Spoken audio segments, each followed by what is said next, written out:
ഗർഭിണികൾ folic acid tablet ഗർഭകാലത്തിന്റെ ആദ്യ 3 മാസത്തിന് ശേഷവും കഴിക്കേണ്ടതുണ്ടോ? ഇങ്ങനെ കഴിച്ചു കഴിഞ്ഞാൽ അല്ലെങ്കിൽ ഗർഭകാലത്തുടനീളം ഫോളിക് ആസിഡ് കഴിക്കുന്നത് കാരണം എന്തെങ്കിലും ദോഷം ചെയ്യുന്നതാണോ, അല്ലെങ്കിൽ ഇത് കാരണം എന്തെങ്കിലും ഗുണം കൂടുതലായിട്ട് ചെയ്യുന്നതാണോ എന്നുള്ളത് പല ഗർഭിണികളിലുമുള്ള ഡൗട്ടായിരിക്കും. ഗർഭകാലത്ത് ഡോക്ടേഴ്സിന്റെ നിർദ്ദേശപ്രകാരം അല്ലാതെ തന്നെ പല ഗർഭിണികളും 3 മാസത്തിന് ശേഷവും ഫോളിക് ആസിഡ് ടാബ്ലറ്റ് കഴിക്കുന്നവരായിരിക്കും. ഇങ്ങനെ കഴിക്കുന്നവരാണ് എന്നുണ്ടെങ്കിൽ ഈ വീഡിയോ സ്കിപ്പ് ചെയ്യാണ്ട് കാണാൻ വേണ്ടിയിട്ട് നിങ്ങൾ ശ്രദ്ധിക്കേണ്ടതാണ്. അതുപോലെ തന്നെ ഫോളിക് ആസിഡ് കഴിക്കാൻ മടി കാണിക്കുന്നവരൊക്കെയാണ് എന്നുണ്ടെങ്കിൽ അതിന്റെ ഇമ്പോർട്ടൻസ് എത്രത്തോളം ഉണ്ട് എന്നുള്ളതും നിങ്ങൾ അറിഞ്ഞിരിക്കേണ്ടത് അത്യാവശ്യമായിട്ടുള്ള ഒരു കാര്യമാണ്. ഇന്നത്തെ വീഡിയോയിൽ ഇതിനെക്കുറിച്ചൊക്കെ ഡിസ്കസ് ചെയ്യാം നമുക്ക്. ഞാൻ ഡോക്ടർ റിസ. എന്റെ ചാനൽ ആദ്യമായിട്ട് കാണുന്നവരാണെങ്കിൽ സബ്സ്ക്രൈബ് ചെയ്യാൻ മറക്കരുത്. അപ്പൊ നമുക്ക് വീഡിയോയിലേക്ക് കടക്കാം. ഗർഭിണി ആയിരിക്കുന്ന സമയത്ത് പല ഗർഭിണികളും ഫോളിക് ആസിഡ് ടാബ്ലറ്റ് കഴിക്കാൻ മടി കാണിക്കുന്നവരോ അല്ലെങ്കിൽ വോമിറ്റിംഗ് ഒക്കെ കാരണം കഴിക്കാൻ പറ്റാത്തവരോ ആയിരിക്കും. എന്നാൽ ചില ഗർഭിണികൾ ഫോളിക് ആസിഡിന്റെ ഗുണങ്ങൾ കാരണം ഇത് ഗർഭകാലത്തുടനീളം കഴിക്കാൻ ശ്രമിക്കുന്നവരുമായിരിക്കും. ആദ്യം തന്നെ നമ്മൾ മനസ്സിലാക്കേണ്ടത് ഫോളിക് ആസിഡ് കഴിക്കുന്നതിന്റെ ഇമ്പോർട്ടൻസ് എത്രത്തോളം ഉണ്ട് എന്നാണ്. നിങ്ങളുടെ കുഞ്ഞിന്റെ തലച്ചോറിന്റെയും കുഞ്ഞിന്റെ ന്യൂറൽ ട്യൂബിന്റെ വികാസത്തിന് folic acid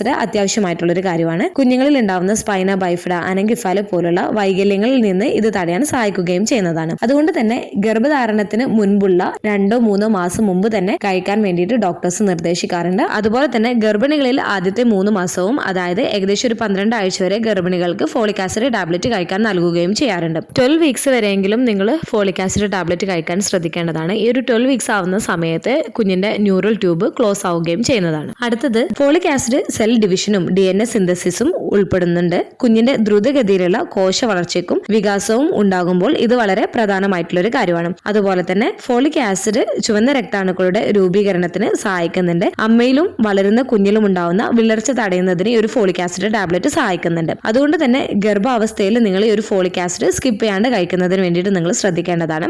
folic acid കുഞ്ഞിലുണ്ടാവുന്ന neural tube വൈകല്യങ്ങൾ കൂടാതെ ഹൃദയവും മറ്റ് അവയവങ്ങളുമായി ബന്ധപ്പെട്ടിട്ടുള്ള മറ്റ് ജനന വൈകല്യങ്ങൾ തടയുന്നതിന് ഫോളിക് ആസിഡ് ഒരു പങ്ക് വഹിക്കുന്നുണ്ട്. അതുപോലെ തന്നെ ഗർഭിണിയുടെ മൊത്തത്തിലുള്ള ആരോഗ്യത്തെയും പിന്തുണയ്ക്കുന്നുണ്ട്. അതുകൊണ്ട് തന്നെ ഗർഭധാരണത്തിന് മുൻപും ആദ്യ ത്രിമാസത്തിലും ഫോളിക് ആസിഡ് വളരെ പ്രധാനമാണ് എന്നുള്ളത് നിങ്ങൾ ശ്രദ്ധിക്കേണ്ടതാണ്. കാരണം ഗർഭാവസ്ഥയുടെ ആദ്യ ആഴ്ചയിൽ ന്യൂറൽ ട്യൂബ് രൂപീകരണം സംഭവിക്കുന്നുണ്ട്. പലപ്പോഴും നിങ്ങൾ ഗർഭിണിയാണ് എന്ന് ഒരു സ്ത്രീ അറിയുന്നതിന് മുൻപ് തന്നെ. അതുകൊണ്ട് തന്നെ ആരോഗ്യകരമായ ഗർഭധാരണം പ്രോത്സാഹിപ്പിക്കുന്നതിനും ജനന വൈകല്യങ്ങളുടെ സാധ്യത കുറയ്ക്കുന്നതിനും ലളിതവും ഫലപ്രദവുമായിട്ടുള്ള മാർഗമാണ് ഫോളിക് ആസിഡ് സപ്ലിമെന്റ് എടുക്കുന്നത്.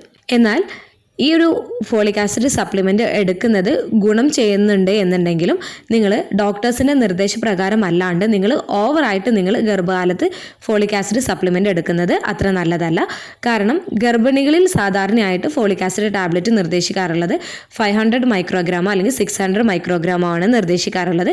എന്നാൽ വ്യക്തികൾക്കിടയിൽ ഡോസും അതുപോലെ തന്നെ ഡ്യൂറേഷനും വ്യത്യാസപ്പെടുന്നതാണ്. ഓരോ വ്യക്തിയുടെയും ആവശ്യകത അനുസരിച്ചിട്ട് ഡോക്ടേഴ്സ് ഫോളിക് ആസിഡ് ടാബ്ലറ്റിന്റെ ഡോസ് നിർദ്ദേശിക്കുകയും ചെയ്യുന്നതാണ്. അതുകൊണ്ട് തന്നെ നിങ്ങളുടെ ഡോക്ടേഴ്സിന്റെ നിർദ്ദേശപ്രകാരം മാത്രം നിങ്ങൾ ഒരു ഫോളിക് ആസിഡ് ടാബ്ലറ്റ് എടുക്കുന്നതിന് വേണ്ടിയിട്ട് ശ്രദ്ധിക്കുക. ഫോളിക് ആസിഡ് ടാബ്ലറ്റ് ദീർഘകാല ഉപയോഗം ഗർഭാവസ്ഥയിൽ സാധാരണയായിട്ട് ഡോക്ടേഴ്സ് നിർദ്ദേശിക്കുന്ന ഡോസിൽ എടുക്കുന്നത് സുരക്ഷിതമായിട്ടാണ് കണക്കാക്കപ്പെടുന്നത്. എന്നാൽ ഡോക്ടേഴ്സിന്റെ നിർദ്ദേശപ്രകാരം അല്ലാണ്ട് നിങ്ങൾ ഓവറായിട്ട് നിങ്ങൾ ഫോളിക് ആസിഡ് ടാബ്ലറ്റ് എടുക്കുകയാണ് എന്നുണ്ടെങ്കിൽ അത് ചിലപ്പോൾ ഗുണത്തേക്കാൾ ഏറെ ദോഷമായിരിക്കും ചെയ്യുന്നത്. നോർമലി ഫോളിക് ആസിഡ് ടാബ്ലറ്റ് കാര്യമായിട്ടുള്ള പ്രശ്നങ്ങളൊന്നും ഉണ്ടാക്കാറില്ല. എന്നാൽ ഓവർ ഡോസ് എടുക്കുന്നത് ഹെൽത്തി ആയിട്ടുള്ള ഒരു ഭക്ഷണമാണ് എന്നുണ്ടെങ്കിൽ അല്ലെങ്കിൽ വൈറ്റമിൻ സപ്ലിമെന്റ്സ് ഒക്കെ ആണ് എന്നുണ്ടെങ്കിലും ഓവറായിട്ട് എടുക്കുന്നത് ഗുണത്തേക്കാൾ ഏറെ ദോഷം ചെയ്തേക്കാം.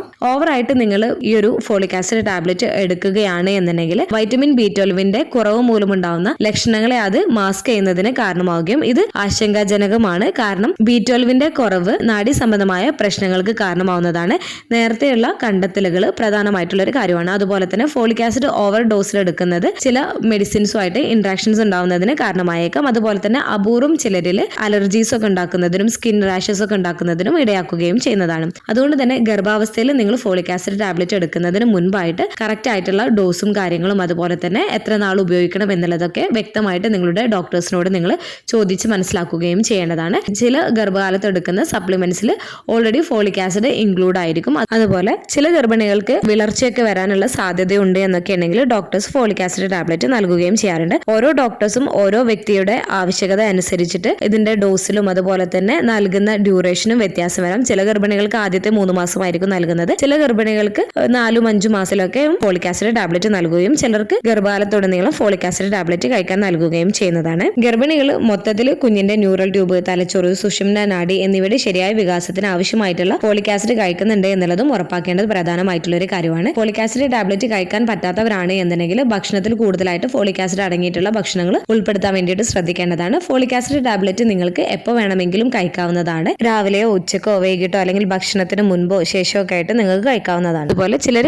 അയൺ ടാബ്ലറ്റിന്റെ കൂടെ അല്ലെങ്കിൽ കാൽഷ്യം ടാബ്ലറ്റിന്റെ കൂടെ ഫോളിക് ആസിഡ് ടാബ്ലറ്റ് കഴിക്കാമോ എന്ന് ചോദിക്കാറുണ്ട്. മിക്ക മെഡിസിൻസുമായിട്ട് ഈ ഒരു ഫോളിക് ആസിഡ് ടാബ്ലറ്റ് ഇൻട്രാക്ഷൻ ഇല്ലാത്തത് കൊണ്ട് തന്നെ നിങ്ങൾക്ക് ഈ ഒരു കാൽഷ്യം അല്ലെങ്കിൽ അയൺ ടാബ്ലറ്റിനോടൊപ്പം ഒക്കെ നിങ്ങൾക്ക് ഈ ഒരു ഫോളിക് ആസിഡ് ടാബ്ലറ്റ് കഴിക്കാവുന്നതാണ്. അതുപോലെ ഗർഭാവസ്ഥയിലുടനീളം ഫോളിക് ആസിഡ് ടാബ്ലറ്റ് കഴിക്കുന്നത് സുരക്ഷിതമാണ് എന്നുണ്ടെങ്കിലും നിങ്ങൾക്ക് ആവശ്യമായിട്ടുള്ള ഡോസും അതുപോലെ തന്നെ എത്ര നാൾ ഉപയോഗിക്കണം എന്നുള്ളതിനെ കുറിച്ച് വ്യക്തമായിട്ട് നിങ്ങൾ നിങ്ങളുടെ ഡോക്ടേഴ്സിനോട് ചോദിച്ചതിന് ശേഷം മാത്രം നിങ്ങൾ കഴിക്കുന്നതിന് വേണ്ടിയിട്ടും നിങ്ങൾ ശ്രദ്ധിക്കേണ്ടതാണ്. ഈ ഒരു വീഡിയോ നിങ്ങൾക്ക് യൂസ്ഫുൾ ആയിട്ട് തോന്നിയിട്ടുണ്ടെങ്കിൽ മറ്റുള്ളവർക്കും കൂടെ ഷെയർ ചെയ്ത് കൊടുക്കുക. എന്തെങ്കിലും ഡൗട്ടുകൾ ഉണ്ടെങ്കിൽ കമന്റ് ആയിട്ട് ചോദിക്കാവുന്നതാണ്. അടുത്തൊരു വീഡിയോയിൽ കാണുന്നത് വരെ ബൈ.